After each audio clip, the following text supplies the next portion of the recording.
good afternoon. We want to say, how do you say that in Yoruba? Ekason. Ekason. Welcome to Yoruba Wednesdays. I am here with the famous, the great Dr. OJ. You gotta stop. Yeah, well, you know what? I'm not even going to reject that. I receive it graciously. Yes. Thank you for the honor. You know where I come from.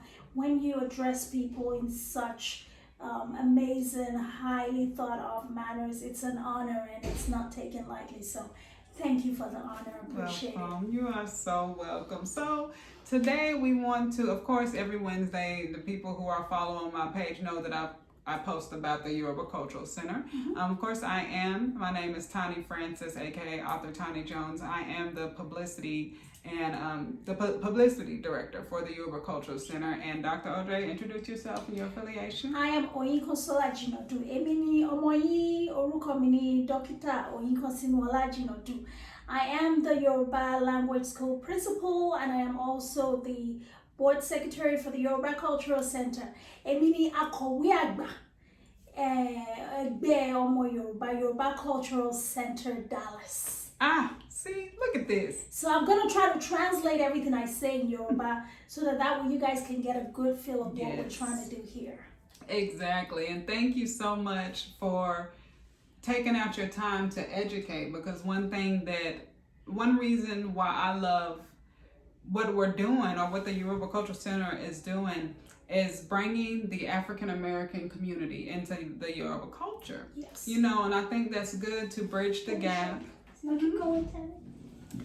My greatest thing is to close that gap, because for those who don't know, I was married into the culture years ago, and I noticed such a big gap between Africans and African Americans. And I know that Nigeria is one country inside of Africa, but it's Africa nonetheless. It is a giant of Africa. The giant of Africa. That. Yes. So we really appreciate our wife, Yawowa Tahnee Francis. So that means, that's what we call our wife, Yawowa.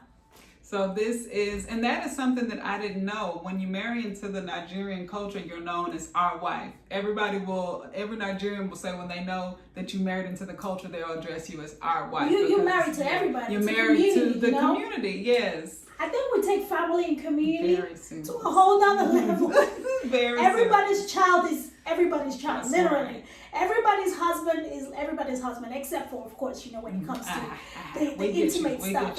And then everybody's wife is really everybody's wife. Everybody's mother is everybody's mother. Growing up, some of the cultural things, and I guess it's going to lead us into what we want to talk about today, is respect and honor. And Tahnee, she's like she's Nigerian, but she was just born here, because a lot of the things that are supposed to be natural to our culture, it comes naturally to her, which I have found is not so for a lot of African Americans, No. So she is someone who really honors people. It's not even about whether your age or whatever. She is someone she's full of honor. So I really celebrate you, our wife, Yawowa.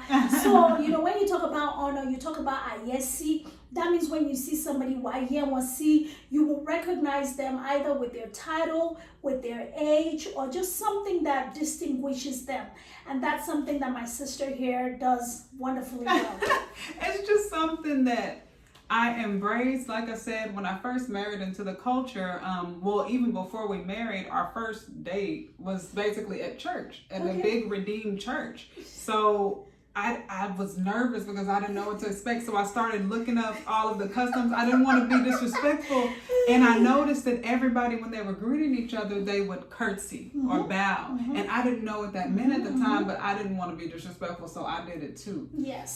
So I just learned that that's what it meant. So we're going to go into like the greetings and the customs, but that's just what I've been accustomed to. And it's so natural to me. Even with Americans, sometimes they see me curtsy. Yeah. With the greeting, it's called so it's sort of gender based. So for women, that means you're kneeling down. So when you courtesy, I don't know if you guys can see me, you kind of go on your knees and you greet, you know. So there is the actual full kneeling down with your two knees, and there's the modified version where you just kind of bend over. And of course, this is something that's even popular in England as well. You know, the English people, they practice courtesy. That's part of their culture. If you're from the upper echelon, if you're from the aristocratic families, those are things that you're trained as part of your growing etiquette for English people. So I don't know if it was stolen from us. I think they did steal it from us because, you know, they came and stole a lot of things. That's a whole nother topic. And then, of course, for the men, they call it idobale. So the men will prostrate. So for men, they would actually go flat down. You know, that is actually the proper way. Or they would, you know, just bend a little just to prostrate to greet their elders, you know. And when you're addressing an older person, that means you're telling them that you recognize that they are older. If you say, oh, that means you're addressing somebody who is your age mate or younger than you. But when you're addressing someone who's older than you, regardless of whether you're related to them or not, you have to address them as that means ekaro. That means good morning, ma'am. Ekaro sa, ekaro ma, ekason, ekule, eshe.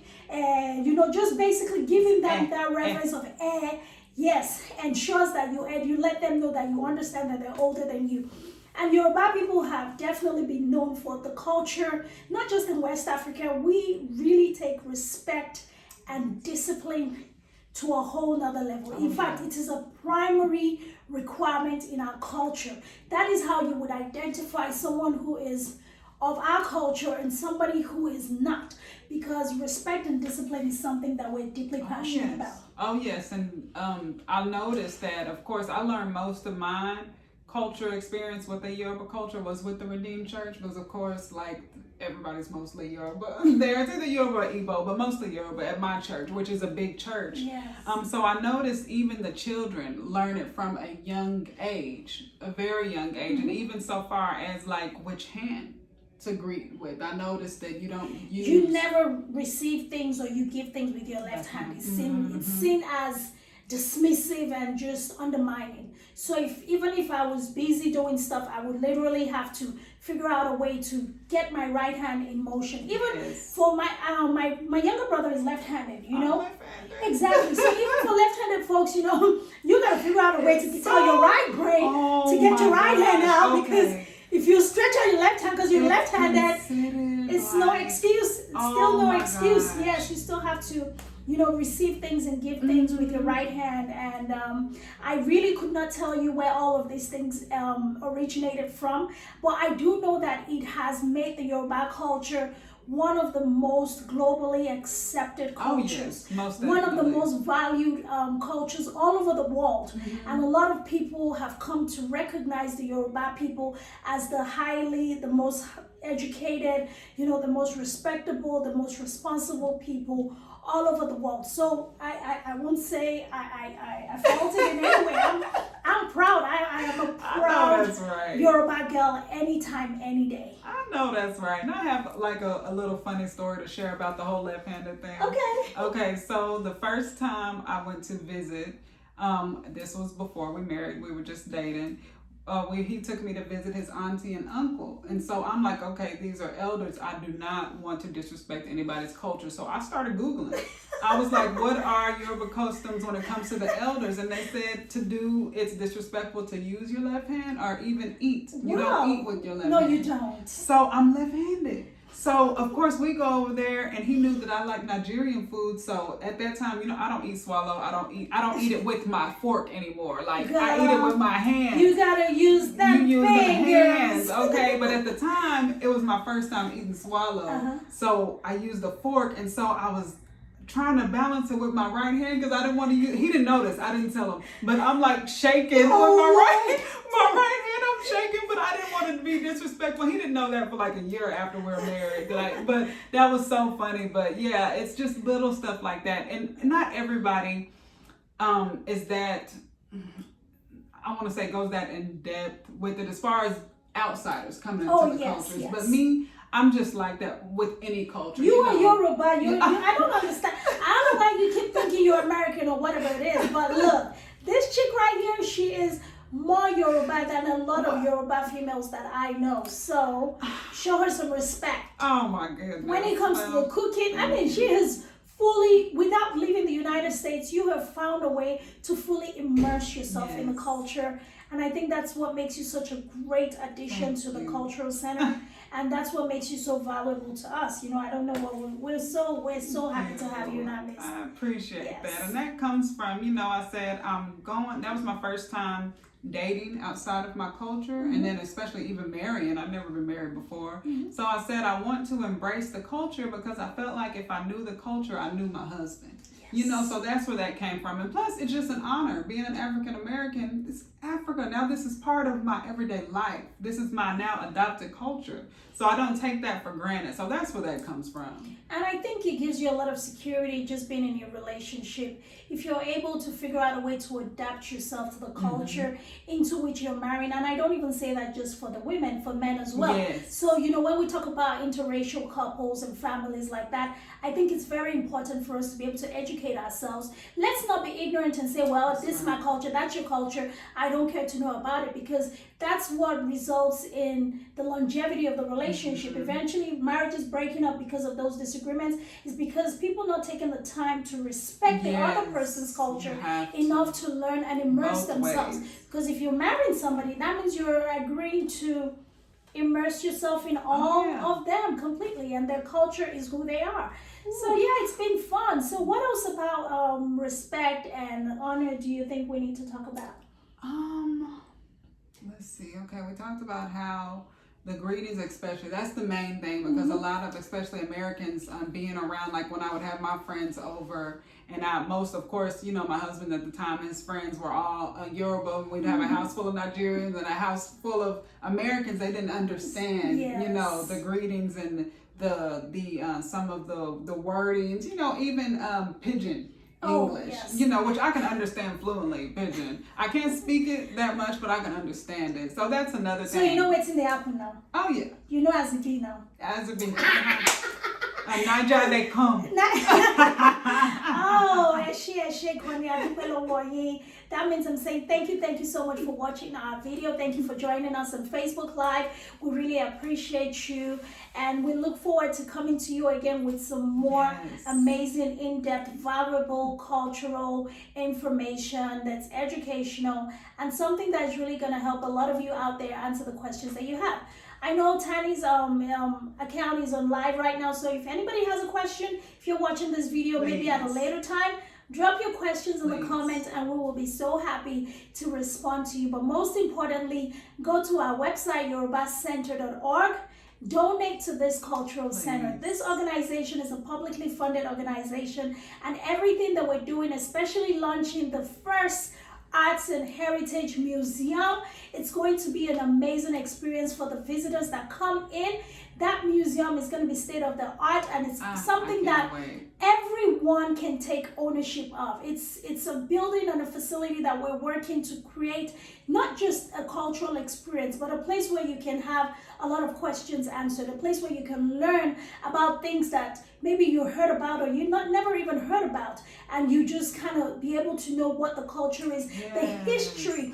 You know, the history. It's important to know where you're coming from in order to determine where you're going. You know, that's very important. I think that's a lot of questions that many of our African American brothers and sisters are having today, to say, okay, in the America today, 2020 America, I think it's very vital for everybody to take a little bit of time to do some research and find out where they've come from, so that the battles and the things that we're fighting for makes more sense.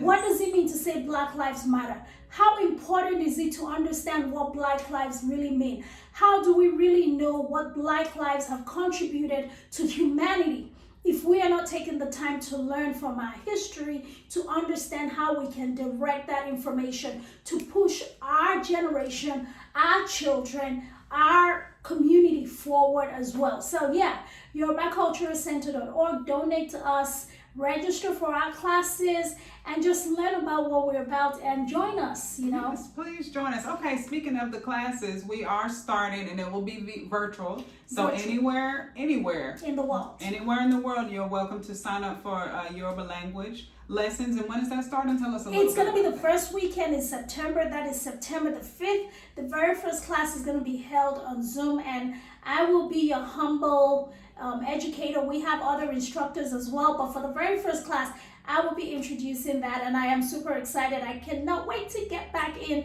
the classroom per se. I mean, I've been teaching, but teaching is such a passionate thing for me, so I'm excited to teach, you know, a lot of people about the language. So register online for the classes.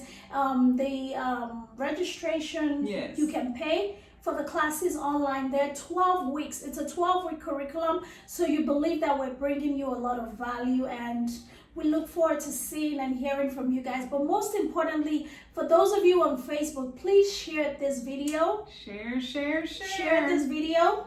Like our page, Yoruba Cultural Center Dallas, on Instagram and Facebook.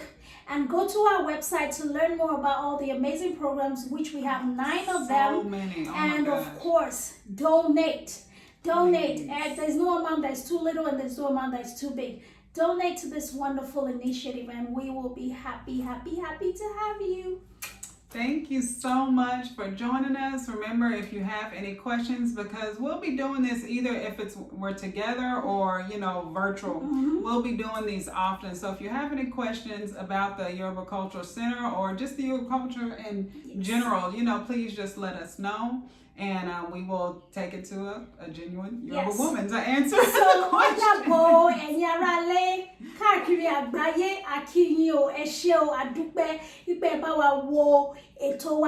So what I just said is goodbye to everyone at home viewing our show, and we're so grateful for you tuning in to watch us today. Thank you. Bye.